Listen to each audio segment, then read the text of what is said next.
So আজকের এই ভিডিওতে আমরা দেখব কিভাবে যে কোনো ওয়েবসাইটের ডোমেইনের এজ কিভাবে চেক করা যায়।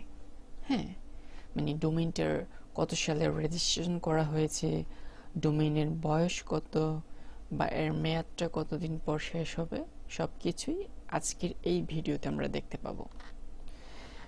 এই যে ডোমেইনের এজ দেখার জন্য আমরা গুগলে সার্চ করতে পারি ডোমেইন এজ চেকার। ওকে, আপনি এই লিঙ্কটা ভিজিট করলে অনেক ঝামেলা ছাড়াই আপনি দেখতে পাবেন। আর এটাতে গেলে অনেক ক্যাপচা পূরণ করা লাগে, সো এইটাতে গেলে আপনার কোনো ঝামেলা ছাড়াই আপনি করতে পারবেন।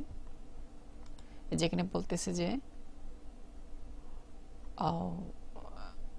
এসটিটিপি দিতে হবে, এটা কি?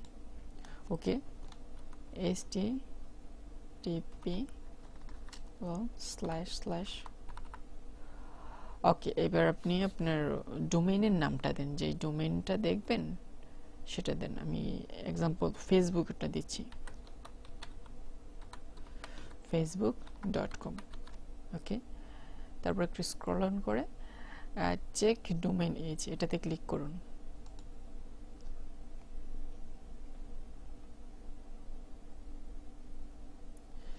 এই তো, এই ডোমেইনটা রেজিস্ট্রেশন করা হয়েছে আপনার 1997 সালে। হ্যাঁ, এই যে মার্চ মাসে। আর এই ডোমেইনের সর্বমোট বয়স, হ্যাঁ, এটার বয়স কত? এটার বয়স হচ্ছে আপনার 24 বছর 1 মাস 5 দিন। আর ডোমেইনটা লাস্ট কবে আপডেট করা হয়েছে? এটা হচ্ছে আপনার 2020 সালে মার্চ মাসের 10 তারিখ। ওকে, আর ডোমেইনটার এক্সপায়ারেশন ডেটটা শেষ হবে আপনার 2028 সালের মার্চ মাসের 30 তারিখ।